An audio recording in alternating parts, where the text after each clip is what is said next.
Siguiendo con la enseñanza del libro de Mariología, desde la página 123 en adelante encontramos el tema de los dogmas marianos. En realidad, pues podemos decir que los dogmas son la continuación de la revelación que se encuentra en la Sagrada Escritura y que se encuentra en la tradición viva de la Iglesia, que viene desde el Antiguo Testamento y que se continúa con el Nuevo. Y que luego a través de los siglos, esas verdades que están en forma de semilla, por la búsqueda, la necesidad de entender mejor las distintas situaciones que se presentan a lo largo de la historia de la Iglesia, las opiniones diferentes, y luego allí hay desviaciones doctrinales que se van dando. Se reúne la Iglesia en grupos, en grandes, casi todos los obispos o los representantes de cada iglesia, y van definiendo qué es lo que es el verdadero credo de la Iglesia. Al final sabemos que el resumen de los dogmas está en el credo que llamamos credo niceno-constantinopolitano, credo de los apóstoles, que rezamos cada domingo en la Santa Eucaristía, en la misa.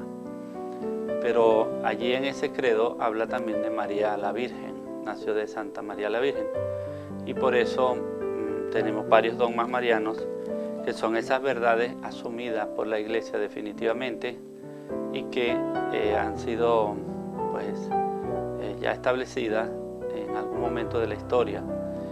Al comienzo los dogmas se realizaron porque se hacía necesario la explicación de la naturaleza de Jesucristo. Es un gran misterio para todos y bueno, para el pueblo judío fue el primero más complicado. Cómo un hombre puede ser a la vez Dios y hombre. Y lo vemos reflejado en distintos momentos de la vida de Jesús, donde los judíos le reclamaban cómo era posible que él se creía o se hacía pasar por Dios. Y de hecho, cuando el sumo sacerdote rompe sus vestiduras, dice, ha blasfemado porque se ha declarado hijo de Dios. Y eso es un poco pues el proceso también de Poncio Pilato, cuando se asusta un poco cuando dicen, este viene de lo alto, este es hijo de Dios. Para poder entender eso, hubo muchas discusiones cristológicas al comienzo, y María se vio obligadamente involucrada. Primeramente se habló de la virginidad, porque en la Biblia dice de una virgen, luego madre de Dios, ¿verdad? Después se habló durante cierto tiempo en los apócrifos y todo, cómo habrá sido el final de la vida de María, cómo fue su comienzo. Entonces se habla de la Inmaculada Concepción.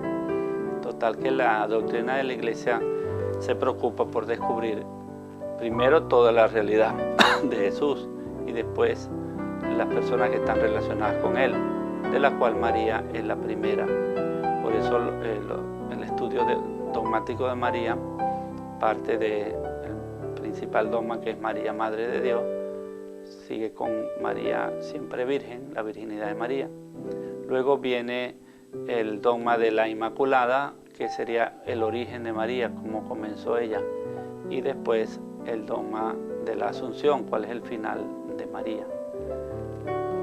Los otros posibles dogmas o verdades que todavía están en proceso de profundo estudio son las relacionadas a María como tal, a María como persona, a su obra y a su forma de ser, a su manera de cooperar, de ayudar a la obra de Jesucristo. En este sentido vemos en el Evangelio de Lucas también un desarrollo que va más allá del de Mateo y Marcos, porque él habla de María, como ella respondió al ángel, que se sintió un poco turbada, que ponía las cosas en su corazón, las meditaba, que preguntó al ángel, que escuchó, que salió deprisa a visitar a su prima Isabel, que Pablo emocionalmente proclamó el Magnificat, y todas esas características marianas nos muestran que hay un interés en la persona de María como tal y en su manera como ella participa de la iglesia. De forma que si nosotros descubrimos mejor cada vez cómo es María, la actitud de ella, pues podremos también nosotros mismos como miembros de la iglesia mejorar en lo posible nuestra actitud, nuestra participación dentro de la iglesia. En Aparecida, que sería el último documento del CELAM, vemos como ella se le dice discípula y misionera, que sería una de las cualidades importantes, cómo nosotros podemos ser discípulos de Jesús y misioneros de Jesús, pero tomando en cuenta un poco la diferencia con María, que ella no fue una de los apóstoles. Sin embargo, sí podemos decir que ella fue una verdadera discípula de Jesús. Total que en ese sentido se estudian los dogmas para aclarar también, aparte de aclarar a Cristo, aclarar también lo que significa ser iglesia, construir la iglesia, llevar adelante nuestra vida dentro de la iglesia. El dogma de la maternidad de la iglesia, de la maternidad de María, sabemos nosotros que fue proclamado en el año 431 en Éfeso. Eso se encuentra en la página 128 del libro. Pero hasta ese siglo V, donde se proclamó, hubo siempre diferentes pensamientos, opiniones, sentimientos respecto a esta verdad mariana. En la Biblia podemos ver cómo siempre se enfatiza que María es la madre del Señor. Lucas nos relata cómo el ángel le dice que el hijo de ella será llamado Hijo del Altísimo. Y sabemos que en la Biblia, cuando se le da un nombre a alguien, tiene un significado real de lo que ese nombre quiere decir. También cuando vemos cómo ella visita a su prima Isabel y le dice cómo es, de dónde a mí que la madre de mi Señor venga a mí. Esta palabra, la madre de mi Señor, se relaciona con el nombre del Señor que estaba dado a Dios. Entonces, cuando se dice la madre de mi Señor, quiere decir que hay una profunda veneración, un profundo reconocimiento de María en la primera comunidad cristiana, donde ya Lucas pone el misterio expresado en ese momento, que significa que Isabel reconoce a Jesús como el Señor, que Isabel ya había recibido una revelación que le había dicho que María estaba encinta del Mesías Salvador. Es lo que sugiere Lucas. También indica que en el mismo ambiente donde vivió Lucas, que fue posterior, que también conoció a Pablo, él escribe lo que se vive en ese ambiente. Es decir, que María era considerada seguramente como una persona muy especial porque era la madre del Señor, y Jesús era considerado como Dios, no solamente como un hombre, sino como el Mesías, que no era un profeta nada más, sino que era alguien mucho más allá, un Señor, alguien especial, alguien que no solo era humano, sino era divino. Esto fue la fe de los cristianos desde el comienzo, y lo que los diferenció de los judíos, que también creían en Dios, pero que no creían en ese Mesías que podía llegar a tener la calidad, la naturaleza divina. En toda la Biblia nos muestra varios momentos que podemos encontrar en el libro. En la carta a los Gálatas, envió Dios a su Hijo nacido de mujer, nacido bajo la ley. No nombra a María, pero está dando a entender el misterio de la encarnación. Juan también habla del Verbo se hizo carne y habitó entre nosotros.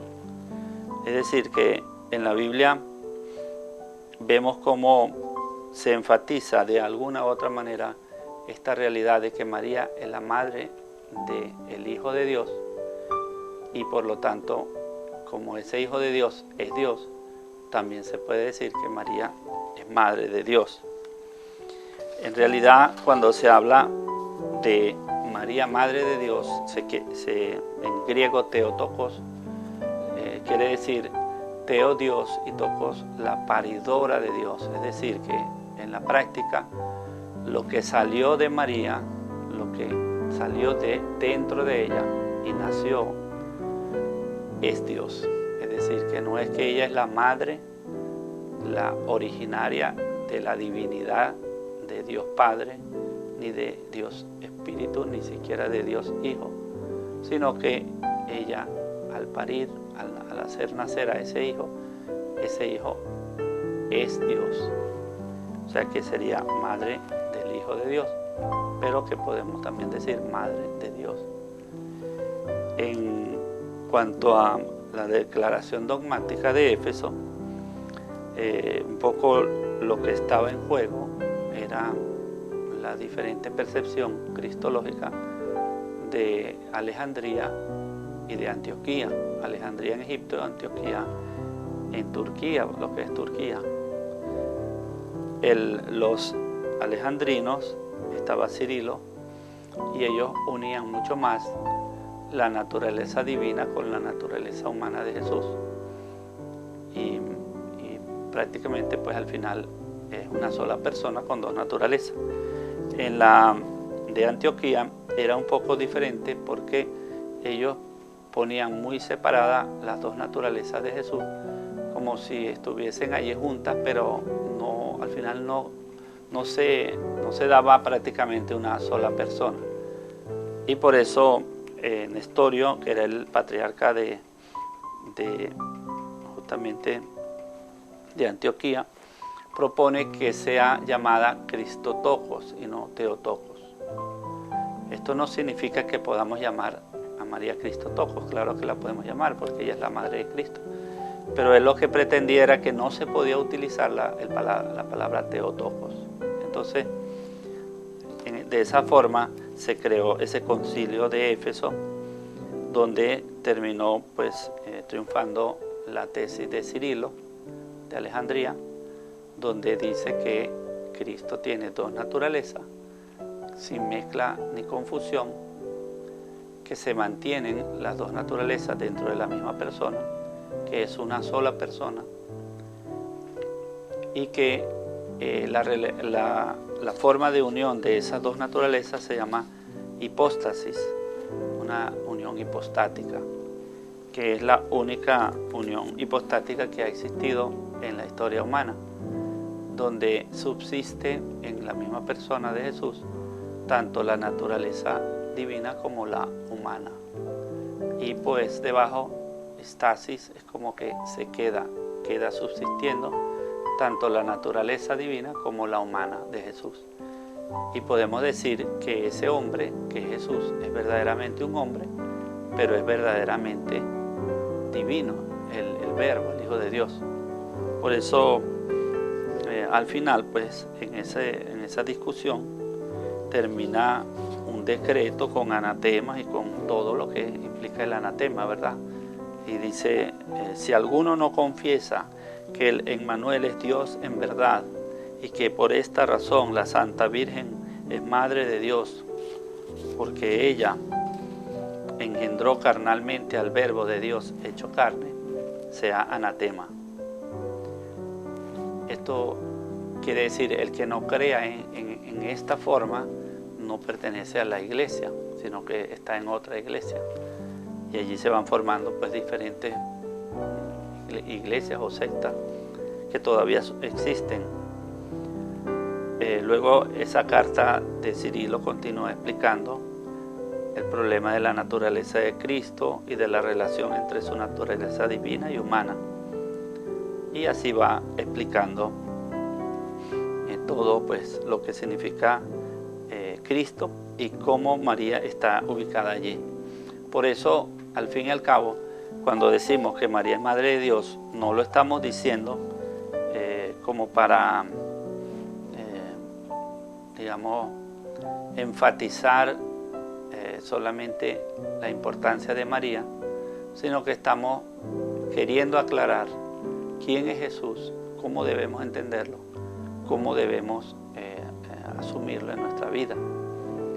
Esto tiene sus consecuencias en todo lo que significa la teología y la vida cristiana, porque de allí también se pueden inferir muchas otras situaciones, tanto para los sacramentos como para la participación nuestra dentro de la iglesia. Por eso, bueno, es muy importante para nosotros seguir reflexionando sobre estos temas de los dogmas marianos.